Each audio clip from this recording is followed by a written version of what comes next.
This is IBL Inside Pitch After Dark. Braeden Ferrington just gets absolutely real. Oh, if you want it, Oh, you let me man. tell you it. We'll get it on another Oh, network, man. and then we'll drop all the Fs and the S bombs that we want in there too. Yeah. Just don't tell the commissioner. Don't tell any league executives about it. No. I'll go buy another. I'm have to tune myself out then. You might have to. I'm sorry. It's just me and Braeden at this point. Sorry, Neil. Yeah, no, that's fine. Yeah, awesome. Neil has left the building.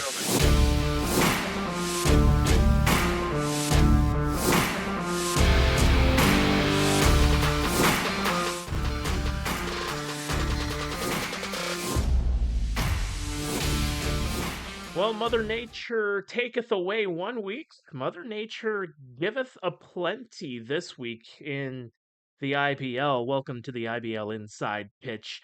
He's Neil, he's Braeden, my name is Mark, and this week, guys, I'm pretty sure every team in the league, if not almost every team, played at least 3 or 4 games this week, just trying to fill in some rain delays. It's feeling Rain like delays a and major league everything schedule. else, and what was the normally scheduled games as well. It was just like, my question to you, Mark, is did you actually see your own bed at all for more than 4 minutes over the weekend?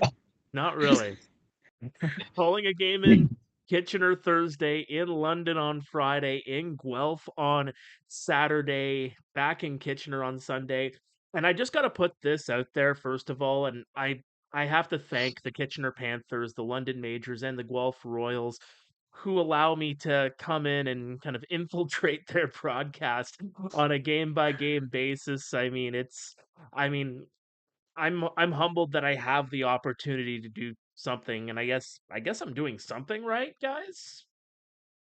You must be. Maybe? You're in demand. Yeah, it can be worse. They just bring you on for a couple minutes and say, "Yeah, no, you don't cut it." You don't cut it. To let me bark off for 4 hours. Well, I mean, you think about it. 3 hours, 4, 5, times 4. It's about 12 hours worth of talking that I did over the weekend, and for some reason, I still have enough energy to do this every Monday. I mean, Hey, someone get me a going. Red Bull. Someone get me a Red Bull or one of those Bang energy drinks or something. Exponent. I got you. Exponent. You got that. We'll get that as a sponsor. Yes, please, Don't please. worry. Just get me a case right here, and yeah, I'll take. Just hook it to his veins. There we go. Hook him up. Right here. Yeah. Right here. Well, these are the veins. These are the goosebumps that I felt with some of the games that were happening across the IBL this week, because we saw a whole range of different games, from blowouts to games that featured just many, many different moments, many different dingers, defensive plays, a defensive play of the year candidate coming into the realm this week. Just a little bit of everything that was And a brought potential to the table. Sorry about that? Potential meltdown. Potential meltdown. Meltdown. And you got to see an old friend, Sam Green, down there in Toronto, Braeden. How did that go? It was good. Jays won over the Oakland, Sacramento, whatever they want to be called. I think we just call them the Athletics now and not worry about where they're from anymore. Yeah, the A's. Yeah, let's call them the A's. Yeah, no, Sam was looking good in the bullpen there. Tracking a lot of things on whatever he was writing down. Shoes are on fire. But I don't know if you guys caught it with your guys' busy schedule, but it was the big league debut weekend for Canadian Denzel Clark. Yes, it was. That's right. And former Toronto Met. Former Toronto Met got the big home run in Saturday's game, I think. And some absolute web gems on the Friday night. That was crazy. That was the one he caught up against the fence, wasn't it? And over. Yeah. Mm-hmm. Yeah, it was wild. It was wild. So that was cool to watch a Canadian boy like that. I got to go back to the kicks of Sam Green, though. Is he usually a shoe nut, or? I have no idea. No clue. but he looked good out there, so You know what? Fake it till you make it, or look good, feel good, coach good. There you go. Speaking of good, let's move into the power rankings this week. I think it's good for the league because it generates a whole lot of conversation. It gives us a little bit more to talk about here this week, too. And well, let's get right to the list, guys. Starting from the bottom, of course, it is the Brantford Red Sox this week, one of many teams that actually played 4 games in 4 days. I want to say maybe 4 games in 3.5 days. I think there was an afternoon in there, too. Yeah, there was an afternoon there too. Yeah. Yeah, so 2 games against Welland, a game against Kitchener, and of course against the Toronto Maple Leafs on the Sunday. 4 games, 4 losses.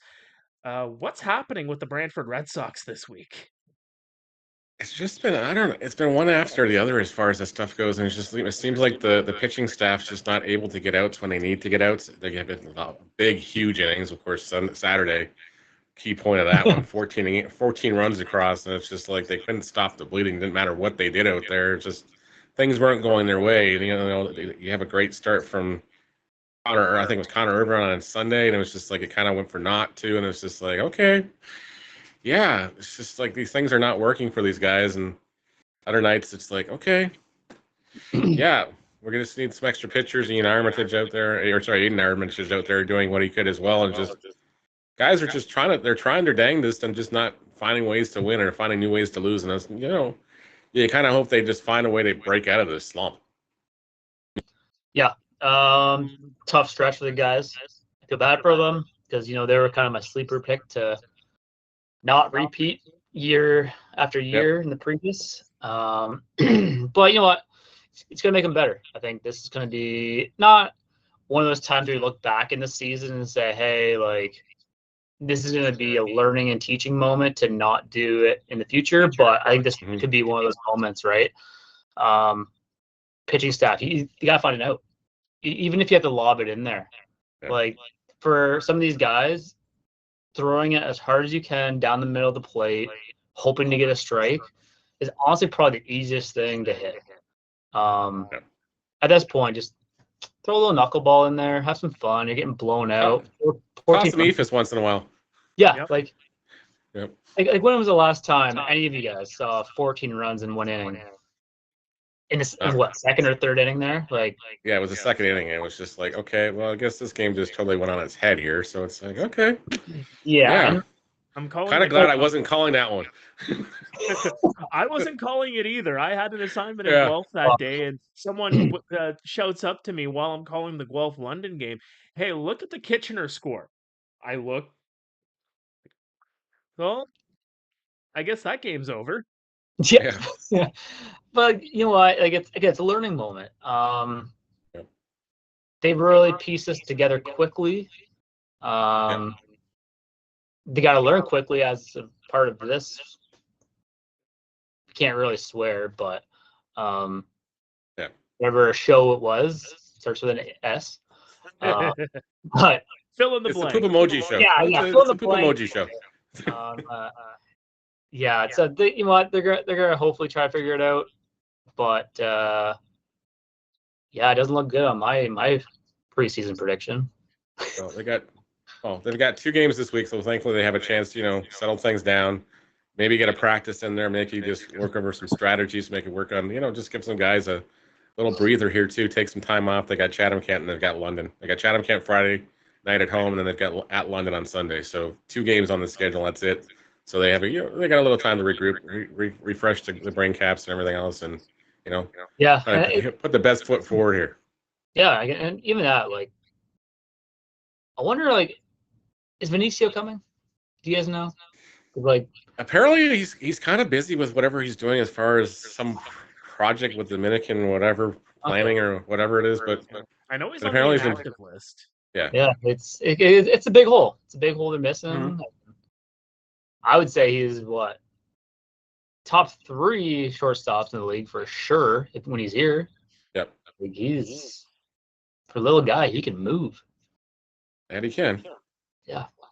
He can. Well, we'll have to see what happens with the Brantford Red Sox in the week ahead. They, of course, also released Jordan Lewis this week. I believe that is Takioka that they signed, Ren Takioka. Yep. So we'll see what happens with the Brantford Red Sox this upcoming week. And again, you go back to that game on Sunday.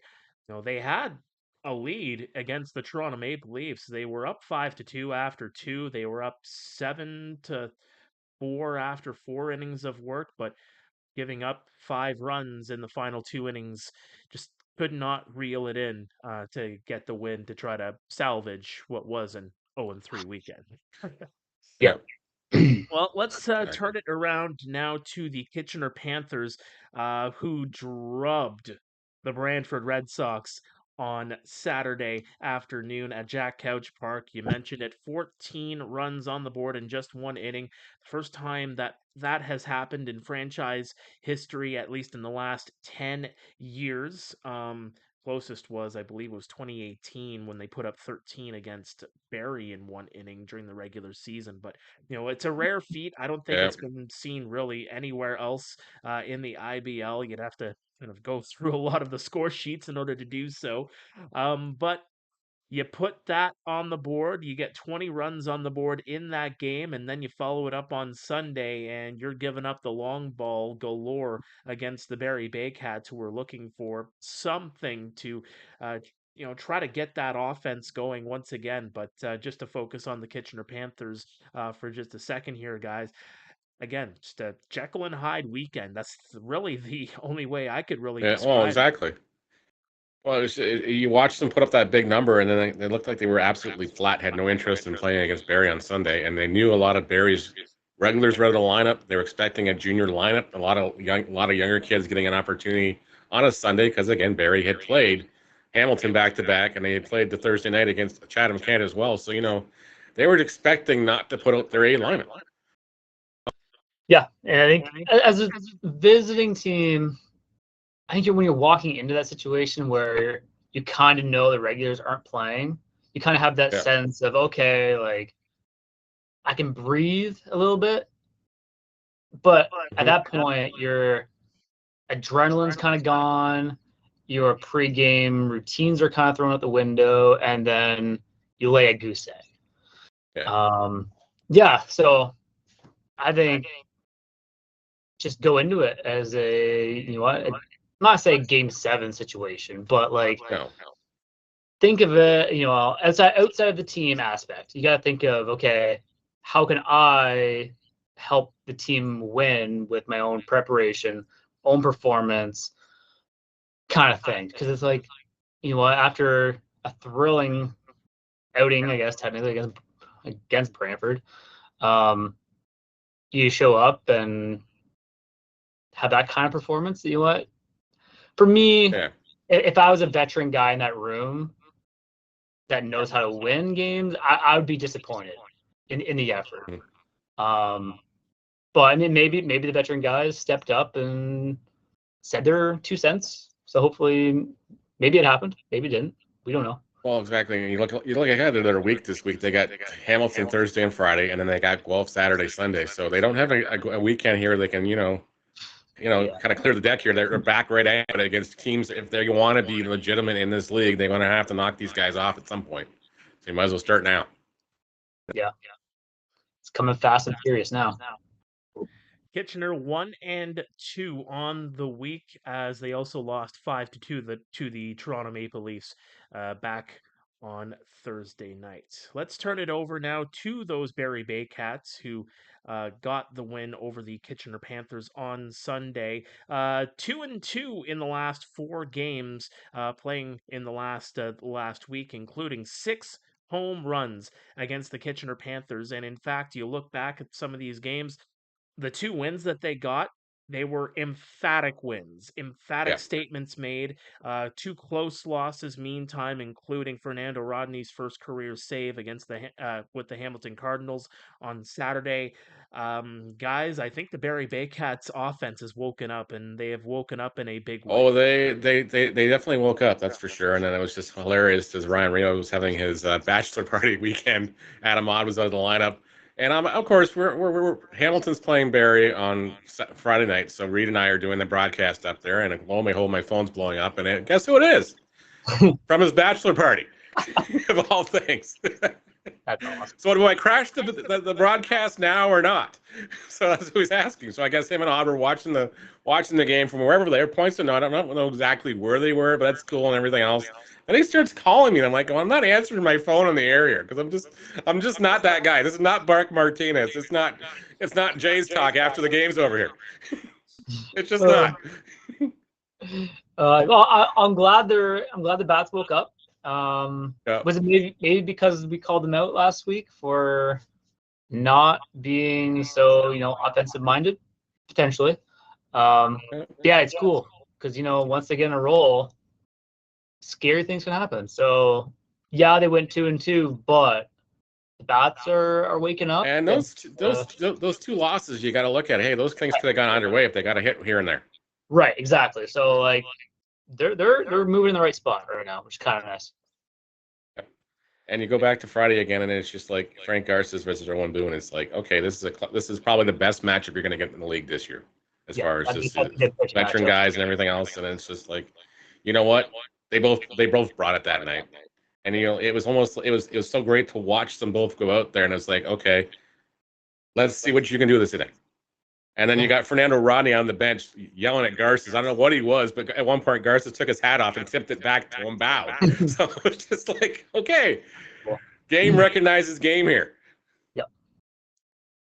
Well, if we know anything about the Barrie Baycats guys, and this even goes back to the previous iteration of a podcast in the IBL, they take podcasts and take the commentary and use it as bulletin board material. Oh, I know. It's going to wind up on the wall. Called them average ever again. Nope. Definitely not. Definitely not average. No. Below average. Seventh place nonetheless in the IBL power rankings this week. I'd imagine you'll probably see them move the chain a little bit in the next week, possibly 2 weeks. We'll have to see. They do have some tough matchups coming up ahead this month. They got Welland and London this week. So yeah, it's Welland at home and then London on Friday night in London. So yeah, it's a long drive for Barrie on a Friday night. So you're gonna get stuck in traffic, leaving at 3 at whatever time they're gonna leave. I'm guessing 2:30, 3 o'clock to get to London on a Friday. And then, that game's not starting until five minutes after 8 because they're not gonna get through traffic to London before then. Yeah. So it's gonna be the classic show and go for those guys. So I don't know. They're going to be hitting off something down there. Maybe I'm in the dugout or something. There's no tees or anything down there. Maybe they can ask kindly, and maybe Scott will let them go use the cage behind the Majors dugout or something. But yeah, I don't know. It's going to be a show and go for sure. Yeah, if Matlow was smart, he would leave pretty early, if he can, because this area, Mark, as you know, you were there on Friday. It is an absolute circus. From the highway to Labatt Park. Yeah. Just say it nicely. Yeah, very nicely. Circus is a very politically correct and very polite word. It's not going to get you city councilors jumping down your neck or something like that. What do you mean it's this? You should see some of my tweets. I have seen some of your tweets. Yeah, they are. Whoever the city planner is should not have a job. You don't have a complaints department, but you can direct them to the guy at the bottom. Yeah. It's awful. Well, let's move on from that circus talk and move over to the Chatham-Kent Barnstormers, losers of 4 straight games, and most of them didn't really look all that great, although losing 11-8 to Guelph on the 25th, and then following that up, the 29th on Thursday, losing 13-3 to Barrie, to Welland, 12-2 on Saturday, and then tight defeats in London on Sunday afternoon. So blowouts and losing a walk-off. What do you guys make of the Chatham-Kent Barnstormers this week? It's just the pitching. It's coming down to pitching with these guys again. It's just like, okay, after Akasuka, who's going to step up in that second, third spot as far as rotation goes, and then the guys out of the bullpen have got to be better. They just have to be better. They have to find a way to throw strikes. They got to get outs. And unfortunately, it's 2 weekends in a row where, the bullpens let them down. Yeah. Like, I'm not going to say it's early to say kind of the shiny new toy in the league is starting to become dull, Yeah. but there is a theme here of where they're lacking. It's just the pitching depth, I think. It's just they're not getting the job done. Spencer Marcus can only do so much. That's when he's in the game and not ejected because he looked at an umpire's call and he just went, okay. I don't know what he said, but it couldn't have been that much. No, but even that, like, I feel like, I guess technically he's a veteran player on that team. Yeah. Like, he's a year and 3 weeks in. Yeah, exactly. And he's also the team leader and everything else. And I get it. Frustration, score's not going your way, and then just everything builds up. But at the same time, Spence, you're gonna have to, you got to be the leader here. You can't he has to be tossed. the guy that kind of rights the ship there. Yeah. But even that, like, it's just they're a young team, right? So they're gonna get frustrated quickly. They're not as knowledgeable so far in the league and how it goes, but the more veteran teams, they're gonna pick up on that, and they're just gonna, I'm not gonna say antagonize, but like they're gonna let them implode, and then you're just gonna get an absolute blowout happening because they're gonna have internal bickering at each other, and But I think the pitching staff just needs to be better in general. Find ways to get outs. You know what? You're never going to have your A stuff. You might have it once every 5 times. So throw your best B, C, and D stuff. Even if your D stuff is your more common theme, throw your best stuff. It's just try to get outs as best as you can. And I think on Saturday night it was just more of Akasuka's going against Welland, who had been struggling at the plate a lot. In that game where they got all the runs on Thursday night, it was all walks. So, they got the bats going Saturday night for the first time. Guys were hitting things like Robert Mullen's third home run of the season was to right field. And I don't even think he thought it was gone. Everybody thought it was foul. And it just, literally off the end of the bat, and it just hooked and stayed in. Yeah, and even that, like, for Sunday, like, I will say this, okay? So, like, yes, I may have talked bad about whatever, but they did show some fights in the 8th inning. Yep. They did show it. So, it's there. Let's not all have it in 1 inning. Let's just now consistently put it within the 9 innings. Yep. And then maybe you'll start to see those, not close losses, but you'll see them kind of go your side of the win-loss column. So it'd be nice to see them kind of change the direction of the ship right now, because you can't obviously win the league right now, but you definitely can lose it. Oh, exactly, and you can also you can scare some teams in the way through it too. So, start playing if they start playing, up to where they want to be playing as far as this team goes, and we see them as a middle of the pack. They're going to knock somebody off at some point. Oh, 100%. Well, let's move on to the London Majors. I got to call 2 of their 3 games, one at home, one on the road, back to back. And this kind of generates a question that I want to ask you, Braeden, because there is something to be had in terms of trying to handle what the schedule brings to you and what certain situations bring to you. Friday, an extra innings lost 8-4 to the Toronto Maple Leafs, and then they have to play 1 o'clock the next afternoon in another city. How do you adjust to something like that? How do I say it nicely without getting roasted in my DMs by some guys? Tread carefully, friend. Tread carefully. Yeah. Can I just throw you under the bus? As a veteran player in the league, I would hope, because I'm not there, that some of these younger players, after that game on Friday, did not go out to the bar. Hope. And if they did, keyword. Yeah, and if they did, I hope everything that happened in the game is validated, and you can learn from the situation. That's all I have to say. That is a very safe way to say it. He chose his words carefully, folks. Very carefully. Very. Yep. Well done. If you want the other words, send me a message. This is IBL Inside Pitch After Dark. Braeden Ferrington just gets absolutely real. Oh, if you want it, Oh, you let me man. know. I'll tell you it. We'll get it on another Oh, network, man. and then we'll drop all the Fs and the S bombs that we want in there too. Yeah. Just don't tell the commissioner. Don't tell any league executives about it. No. I'll go buy another. I'm have to tune myself out then. You might have to. I'm sorry. It's just me and Braeden at this point. Sorry, Neil. Yeah, no, that's fine. Yeah, awesome. Neil has left the building. For some of the guys, like this might have been the first 4-game week, especially in London. Yeah. There's a lot of fun, fancy things that happen in the city. Yep. Just go get rest. Mm-hmm. There's always going to be another weekend. Yeah, that person at that establishment is going to be there the next weekend. They're not leaving.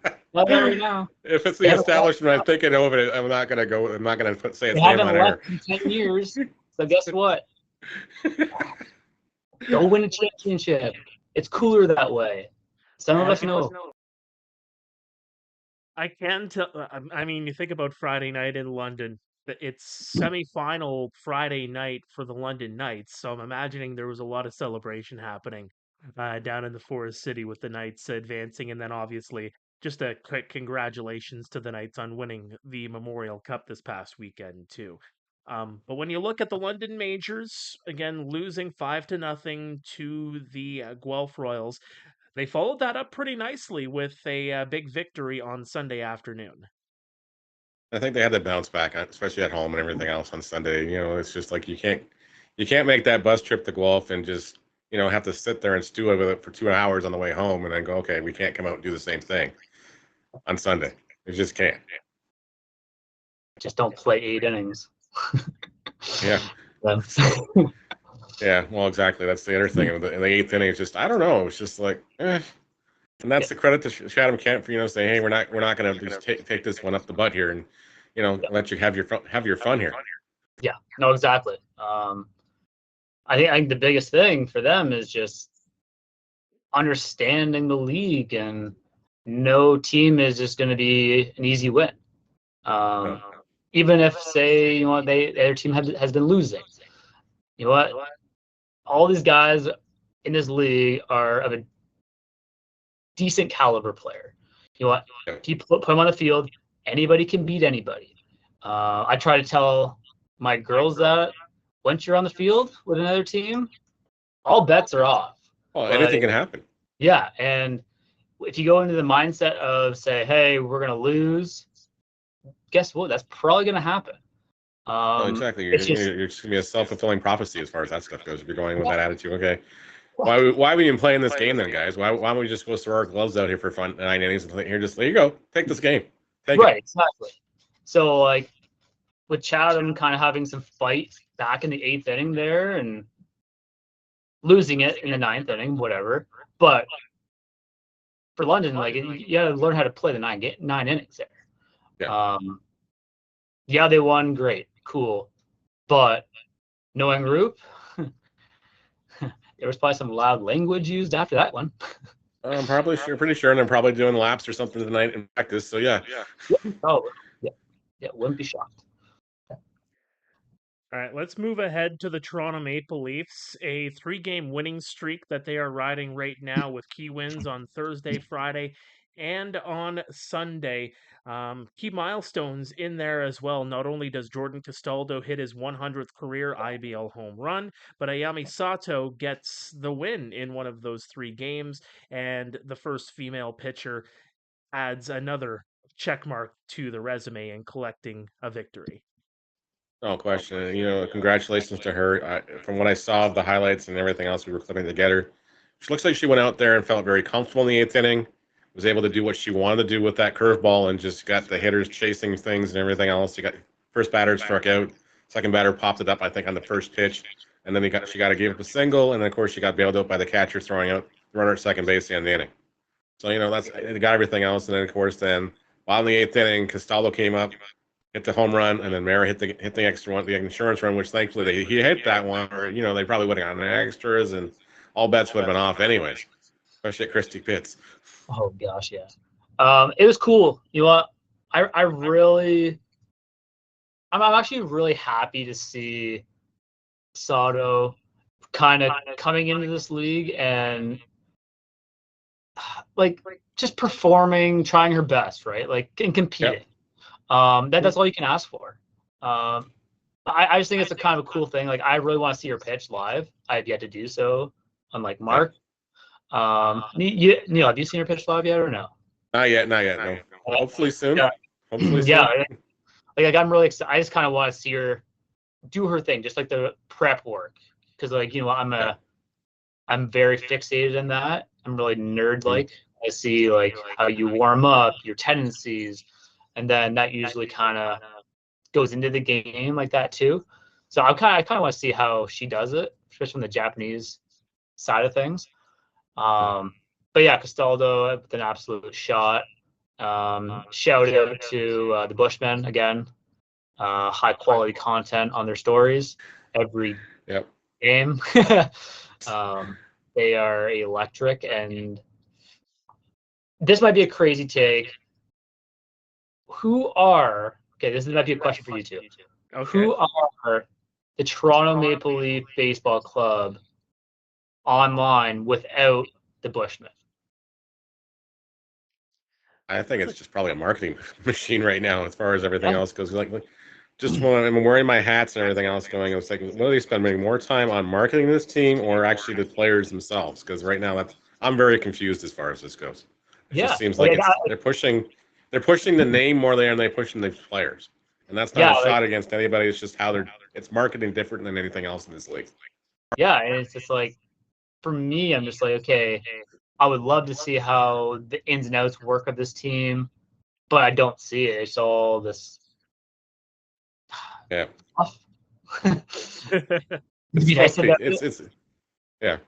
It seems like they're trying to turn it more into an entertainment destination like Welland is, which I understand, and you know what works for Welland.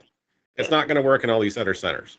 It's not going to work in some first places just because people just aren't interested in those sort of things. But in places like Welland and places like Hamilton, it's working because they put the time and effort in. They've done some research into it, and not just like they haven't just let's immediately just flip the switch for an entertainment destination now. Copy paste. If only it were that easy. Yeah, if it was that easy, it'd be great. But like back to on the on-field side of it, like they're doing some cool things. Like Ryan DeSantos, he's turned it up again. Turned it up again. He hit another great catch. I don't know if the clip's that I haven't found it yet, but I'm gonna have to go look for it. But he hit another great catch yesterday, and he's busting his hump, and he's quickly becoming a fan favorite, not just in Toronto. Yeah, not just in Toronto. And that's the cool thing. It's just like when you see him, say before the game, right? You're like, okay, like he's here. Yeah, he can hit during BP, but then once he gets in a game, it's like switch turns on, and it's another level. And like I got to see it last year firsthand, and I'm like, who is this guy? Yeah, like, I'm what? Like cool. So kudos to him. Like he puts in the work, like especially in the offseason. This guy is like deadlifting, playing volleyball. Like, dude, this guy's an athlete. It's working on his reaction time. Exactly. Well, speaking of defensive catches, we didn't allude to it in the Kitchener or Barrie section, but I got to give a quick shout out to Tristan Clark for that catch. That was a crazy catch. That was a crazy catch. I just wish we had a better angle. That thing on that fence is like, oh, why don't we put the camera outside the fence here, guys? Just put the lens out just a slight bit. We've been fine. I'm trying to lobby, guys. Damn fence. I'll do what I can. I will do what I can. Well, let's move on the milestone train once again as we move over to Hamilton. Speaking of milestones, Fernando Rodney, his first career IBL save, and Johnathan Solazzo hitting a milestone as well. 500 games in the IBL. Congratulations to the conductor, and it was just great to see him do that. And then, of course, game 501, he hits home run number 88 in Barrie off Juan Benitez. Can he catch and get to 100 this season? I sure hope so, because I think that'd be a great story for him. I think it'd be like, I don't know how much longer he wants to play. I'm not going to ask those questions because, again, the relationship with him and I and everything else it's like, I'm not going to ask those questions. The same thing, I don't want to ask those questions with Cleveland Brownies just because it's like, you know what? I don't think emotionally I can handle it right now. I just don't think it's just not happening. It could happen, and when it does happen, it's gonna be a great day for them, but it's just gonna be a sad day for the league in general as far as when you lose those guys. Those guys have been ambassadors for the game and just fan favorites for so long. Yeah. Owen Boone. Shoved. How about it? Oh man, that was it's so weird. It's so weird because after so many years, like I watched him when he was a Western. I was with the Guelph Griffins and everything else. The guy would come in here on a Saturday afternoon and just absolutely wreck my afternoon because he'd go out there and just absolutely shove against us. And then he's with the London Majors and everything else, and he pitches against the Guelph Royals, and somehow he'd always find a way to one-up us at home. So, it's just like he'd give up 4 runs, and then the Majors would come back with 4, and that'd be all we get all game. And London would wind up winning 11-4 or some ridiculous thing because our bullpen would fall apart. Yeah, then I'd come and shut the door. Yeah, pretty much. Yep, that pretty stuff much. Well, Hamilton 2-1 on the week. One notable thing that I want to point out here too is that you play 3 games in 3 days, and this is after coming off of 12 days off. They didn't play from May 18th until last Friday, May 30th. So quite the lengthy rest for the Hamilton Cardinals. Obviously, we know why, weather and all that, but it's nice to see the Hamilton Cardinals get a full weekend. Well, they get a full weekend, and then they're right back at it again this week, too. They got Kitchener Thursday and Friday, and then they got Chatham-Kent Sunday, so that's a makeup game on Sunday. It's a weird start time, too, on Sunday night, because I think it was just because Chatham wants. I think Chatham's realizing their schedule is kind of unbalanced, where they play a Saturday night game, and then they have a Sunday afternoon game somewhere, usually on the road. And they've really got to stand up for themselves as far as their schedule goes, because they've got the worst schedule going. As far as like travel, they got Barrie last Thursday. They're in Guelph tomorrow. Like, we need this as a league. We need to sit down and rethink the schedule for next year. I get it. We just flipped it from last year as far as home dates and road dates and everything else, but we really got to sit down as a league and really start figuring these things out. You make swings as far as, okay, you go Toronto, Chatham, Kent on a weekend, or sorry, London, Chatham, Kent on a weekend. You go Toronto, Barrie on a weekend. You just try to split these up so guys, don't wind up having a bus half the night. Well, the schedule chatter for next year is going to be especially interesting if the 10th team ends up coming in for 2026 too. Well, exactly. Then at least then we'll split it up, and then it's like, okay, it's a whole different kettle of fish. Now you have 2 divisions of 5. Okay, how does that work? How many times you cross over? Whatever. But yeah, let's not put the cart before the horse. We don't have a 10th team yet. We got a 42 game schedule right now that's not exactly favoring certain teams as far as this league, as far as travel goes. Well, let's move on now to the Guelph Royals, number 2 on the power rankings this week, and getting the 5-0 victory over the London Majors on Saturday, and they end up following that up with a 9-3 victory over those Hamilton Cardinals. You look at the Guelph Royals starting to figure things out, 4 wins in a row after losing the first 2 games of the season.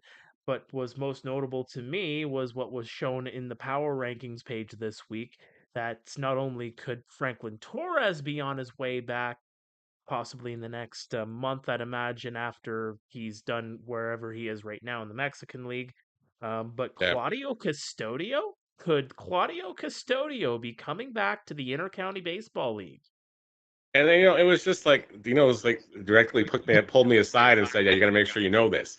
I guess it's just like, okay, yeah, all right. So I'm allowed to say this now? I'm like, okay, fine. So, it went to air yesterday, but it was just like, okay. So now he's coming back. So it's like, all right. So, well, they've got some anchors coming back in, some help coming into July. So now it's just the standpoint they're gonna have these younger kids play through, and the younger kids are doing a great job right now too. So Blake Simpson, Nate Bell, those guys had some great hits yesterday.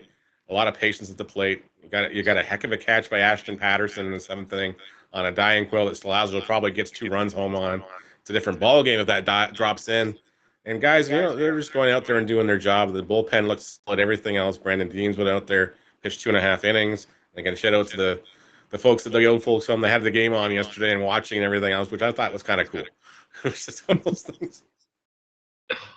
Yeah, like on the Custodio note, like I would really hope, as a fan of baseball and seeing him at his not prime, but like prime IBL.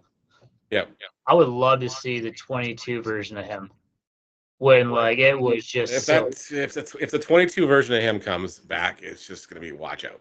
Yeah, it's gonna be silly, and yeah, I'll be a fan. Like I'll go watch a couple games because he'll be throwing that nasty change up that just disappears apparently, and guys know it's coming and they still can't figure out how they prompt up, and then it's like all of a sudden, boom! Oh crap! It's already behind me, and my bat's like hanging out here.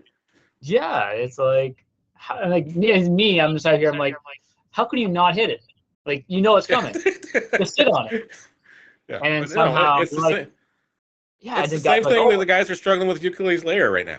It's just like he's got 2 pitches, guys. Yeah, it's either A or B. Yeah, you got to hit one of them. Exactly, and if it's not, and that's not a shot against Ukuleele because he's a great guy and I love what he's doing out there. Yeah, but like it's just like if he comes back as a 22 version, oh man, teams just pack your bags. It's not going to go well. It's not going to go well. Not at all. Well, we're going to move on to, this is basically our weekly and Jackfish love-in segment because it seems like this team just keeps Why am I wearing green today? Oh, man. Why did I pick green? Dang. Yeah. Well, oh man. For and Jackfish fans, they're going to love this segment because we get to talk about their team at the top of the power rankings this week. 6-0 on the regular season. It just seems like they cannot be stopped. Outscoring the competition 55-10. You look at the best hitters in the IBL right now. Robert Mullins hitting 458. Gio Morello's at 429. Brandon Hoope is at 423. That's 3 of the top 4 hitters in the IBL this season. Interestingly enough, Trent Lawson of the Kitchener Panthers hitting 429 as well, tied for second in that category. The and Jackfish 6-0 on the season, and then again, that's not just the offense getting it done. Lair and Abram among the best pitchers in the IBL this season. and Jackfish, folks. Guys are shoving it, and that's all you can say. And then you're off to their best franchise start in history, 6-0, and that's props to them. They've been, everybody was making a big hubbub about what Hamilton was doing in the offseason, what everybody else was doing in the offseason. Meanwhile, the and Jackfish, quietly going about their business, bringing parts they needed to fix their lineup to get past where they got last year. They're not going to be, we're going to go 1-4 at home in the playoffs this year. We're just not going to do it. You're just not going to do it. So just as far as that stuff goes. And you look at Robert Mullen last week, 625 average. Like the guy was just absolutely hitting rods. Pardon my French, but he was hitting rods everywhere. Save that one for after dark. Yeah. Yeah, Mully is continuing to do what he did all, I guess, winter season. He hit down south too. So, if he gets. Fun fact: he has a new piece of equipment arriving probably on Tuesday. Oh, so on top of the torpedo bat he unveiled in Chatham-Kent and just unleashed on people. Like I don't think they found that ball he hit the left field. I do not think so. The ball literally hit where the fat part of the torpedo is, and then it just. The other one was off the end of the bat, and it wasn't. I still don't understand how it stayed fair. I just don't. Just baseball gods, and they love you. They reward you very well. Yes, they do. Yeah, Mully's got a new piece of leather coming. And you don't want to sleep on Jonah Weiser. He's really been impressive so far as well. He's just going out there and I don't know. There's something about that guy. It's just something about him. His clip this year. He's like, I think he's second year in here. He's okay. Last year, I got a feel for it. I didn't get to play every day. I want to play every day. Now it's like, good luck in taking me out of the lineup. Kind of wise me right now. Yeah, and that's the cool thing about the league too, right? Like once you get a taste of it, especially as a bench guy, you want to play more, right? And once you get the confidence rolling, like, hey, Bob's your uncle at this point because like he's doing well right now. So good luck trying to. You got Grayson Barrett, and you got Marchese. I always say it wrong. I'm sorry. I'll get it right one of these days. We'll get done as far as that stuff goes. But those guys can mash the baseballs. You gotta get a nickname for him. Make it easy. Well, if we say Marchese, we'll just say it's there you go. Just say that's a nickname. Yeah. If we get it wrong, we'll just say, oh, it's a nickname. Don't worry. He's in on it. He's in on it. No, we I hope don't know so. the guy, but I don't want him showing up with a bat and suddenly going, stop calling me that. If he shows up with one of those cheese heads like you'd get at Lambeau, I think he's good. Well, I think we're okay then. Yeah, I think he's all right. Cooler heads would prevail, but again, once again, the Welland Jackfish 6-0 to start the regular season. We come back, we got a whole lot more for you. Stay with us. This is the IBL Inside Pitch. Hello friends, Mark Pare here from the IBL Inside Pitch. If you enjoy what myself, Neil, and Braeden are doing on a week-to-week basis, providing all the latest insight from inside and outside of Intercounty Baseball League ballparks, do us a favor, hit that like button, hit that subscribe button, leave a comment, whether you're watching on YouTube, whether you're listening on Apple or Spotify. We love hearing from you, and thank you for watching and listening to the IBL Inside Pitch. Welcome back to the IBL Inside Pitch. Neil, Braeden, and Mark here with you, and we have a whole lot more content to talk about here. First of all, I gave everybody some homework. Maybe I'm an educator, maybe I'm a teacher. Just trying to do my thing. Mr. Perry gave homework. I did. And man, come on. Did everybody ace the test? Sure seems like a lot of people had some feedback on there. That's for sure. I know. Props to Sam O'Coin from the Barrie Baycats. He went all out and gave us a graphical presentation. All was missing was the charts. I didn't ask for a PowerPoint. If he wanted A+, he gets A++ and gold stars for the effort. Yeah, well, exactly. It was just like, it was so, I was flabbergasted. I'm like, he went to all this trouble, like graphics, like 5 minutes after he must have listened to the pod and must have like banged them all out right away here. It was just like, okay. I love the one he put him out of Montreal with the big sad face. Do not want this. That was all he wrote. I'm pretty sure he had this in mind already. Yeah. But of course, we are talking the homework assignment of where will the 10th team in the IBL go, and what would the 5-team per division alignment look like with your chosen pick? For me, it's very simple. If the team, Guelph, Kitchener, Chatham, Kent, and London, all within one division. If the 10th team is anywhere west of Kitchener, Guelph, that 5th team goes in that division and everybody else goes in the east. If it's anything east of Kitchener, Guelph, well, the west division would look like this: Guelph, Kitchener, CK, London, and Brantford, and then the new team would join everybody else. Simple, quick, and easy. That's my pick. I think that's probably more the consensus pick around the league too. Depending, again, it really depends on where it's going to go.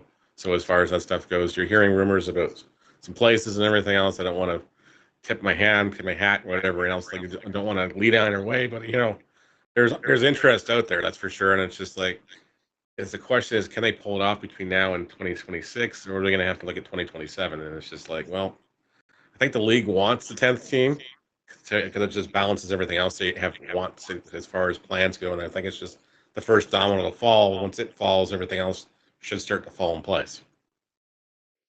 Yeah, it'll be fun for the league. Because again, when Welland first came in, when they moved from Burlington, it was kind of a cool new scenery for a lot of the players that were in the league, right?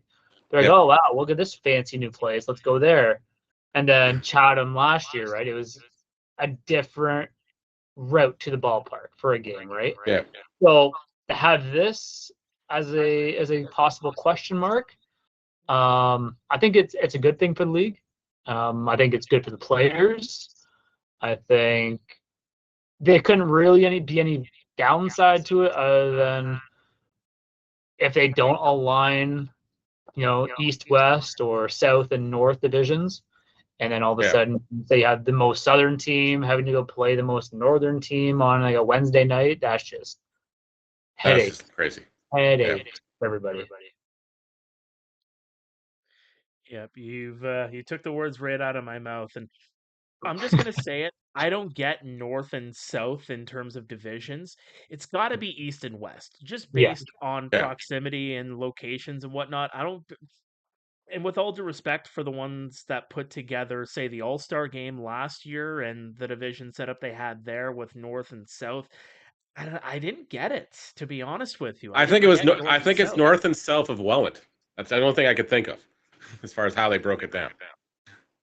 I'm not a geography major or anything like that. I'm not going to attest to that. I'm not sure how it was put up. I was just told that, okay, this is how it is. Deal with it. Yeah, maybe I'm just nitpicking, but or instead of all of that, you do you pick 2 icons in the IBL and have those as the name divisions. And then it just kind of settles it. Maybe the Curran division and the Riley division. There you go. Maybe. Crazy. Well, I am not giving out any homework assignment this week. You guys are off the hook this week. But Neil has some homework that he did on his own this past week, with a little bit of help from his friends. He always gets by with a little bit of help from his friends who help put together the players, the player and the pitcher of the week. Neil, who do we have this week? Well, no surprise, he was hitting a moonshots everywhere. So Robert Mullen is, of course, the player of the week, 625 average on the week. So yes, congratulations to Robert Mullen of the Welland Jackfish. A lot of RBIs that week as well. So just absolutely tearing the cover off the ball last week, and definitely put his name in the hat for Player of the Month as well. So we'll have to see how that comes out on Wednesday, as far as that stuff goes. So you have to wait till Wednesday on that one, just so we don't confuse people. Player of the week on Tuesday, Player of the Month on Wednesday. Sorry, it's a couple days late, but again, it's just like how it worked out and everything else. It's like, well, you don't want to put them both out in the same day. Makes absolute sense. And then, of course, honorable mention. Of course, you got to go to Tim Hollick, and you got to go to Marcus Connect on the week as well. Both having great weeks. Hollick, a couple of home runs. I think 5 RBIs, hitting I think it was 440 or 4 something, around 400 out there. I don't have the numbers in front of me because my computer decided to just go to the screensaver. One sec. And then, of course, Marcus Connect, he was hitting on fire and everything else. He was 6 for 13, I think 2 RBIs, a walk, a double. He didn't have a lot of long balls, but he was leading the Maple Leafs last week as far as average goes. A great week for him. Excellent job. Well, there's a whole lot coming up in the next 7 days or so. Let's take a look quickly at the week ahead, starting with tonight. Don't forget the pitchers. Yeah. Don't forget the pitchers of the week there.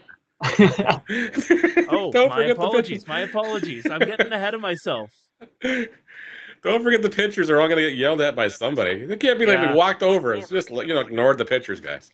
Lazar's going to message me and say, "What the heck, guys? What the heck? No respect for pitchers in this league. Again. No respect. No respect, I tells you." Yeah, no respect. Of course, we got to go with the performance of the week. Of course, with Owen Boone Friday night against the Barrie Bay Cats. Mr. Boone was an absolute delight to watch out there. 8 innings pitched and 3 hits allowed. Struck out 10. Only 1 walk. He was just he was vintage Boone against Frank Garces, and it was an absolute great thing to watch. And then we got to go with the honorable mentions to Euclid's Lair. Of course, 7 innings pitched, no runs, 4 hits allowed, 6 strikeouts, 1 walk. Jacob Cush had another great a great shutdown game against one of the majors on Saturday. 6 innings pitched, 1 earned run. No runs, and I think 5 hits, 7 Ks. Somewhere in there, one base on balls, and I'm not sure what's going on with my computer, but it's gonna get cleaned up tomorrow. Well, I have the paper version of that Jacob Cush game, but you have to give me a couple of minutes to get to it. But nonetheless, some great honorable mentions there, and great job as the player and the pitcher of the week here in the IBL. Now I can actually get to the week ahead. The Chatham-Kent Barnstormers taking on the Guelph Royals at Hastings Stadium tonight at 7:30. You can watch that one on the Guelph Royals YouTube page, but you look ahead Thursday, Hamilton Kitchener, Welland in Barrie to take on the Bay Cats. That's going to be a spicy matchup on Thursday night as Welland looks to remain undefeated against a Barrie Bay Cats team that seems to have woken up quite a bit in the last 7 days. But there's a whole lot of action coming up ahead. The Kitchener Panthers with back-to-back home and homes with Hamilton and Guelph. Barrie, of course, also has to take on London on a Friday night. London and Welland coming up on Saturday, a rematch from last Tuesday. Hopefully, Mother Nature says I like baseball this week because there's a whole lot coming. That's all we can hope. Is she hope she's in a happy place and liking baseball this week. Any Jays games you're going to this week, Braeden? Or are you going to be checking out some IBL action? No Jays games this weekend. No. My girls are playing in lovely, lovely town of Princeton, Ontario. Nice. And then I got my own game Saturday. Oh, that's right. It's either I'm pitching at 1 o'clock or at 6:30 in lovely Tillsonburg, Ontario. So if any IBL people want to come watch that game, you know where to find me. It's also Hall of Fame. It's Canadian Baseball Hall of Fame induction weekend as well in St. Mary's, so that's Saturday as well. So yes, it's going to be a pretty busy weekend. Yeah. In Southern Ontario, as far as baseball goes, anyways, for sure. Of course, it'll be huge as far as the new inductees. Congratulations to the 2025 class of the Canadian Baseball Hall of Fame. Yeah, it's gonna be a great time in Stratford. So they always put on a good show, and if you're in the area of that, and unfortunately, if you don't want to attend a IBL game, I suggest attending, the Hall of Fame weekend in Stratford. So they always put on a good show. Oh, St. Mary's. Oh my god. Let's not move it to Stratford, please. Let's not do that. For those that are not in the area, Stratford, St. Mary's, it's the same thing, right? No, not really. Not really. No. But also, Braeden, just for some notes, listen to Scott Diamond, of course. Remember his first major league game came as part of a doubleheader. Didn't know when he was going to play the first half or the second half. Ended up showing up at 7:30 in the morning. So if you're playing in the later game, make sure you're not showing up at 7:30 in the morning to get ready for 1 o'clock. No. Yeah. I am veteran enough to know that nowadays. That's good. Well, that wraps up another edition of the IBL Inside Pitch. Thank you to Neil. Thank you to Braeden for coming along this week. And thank you for coming along this week. We will see you next time. Same place, same channel. We'll be back maybe after dark or not. We'll see. This has been another edition of the IBL Inside Pitch. See you all next week.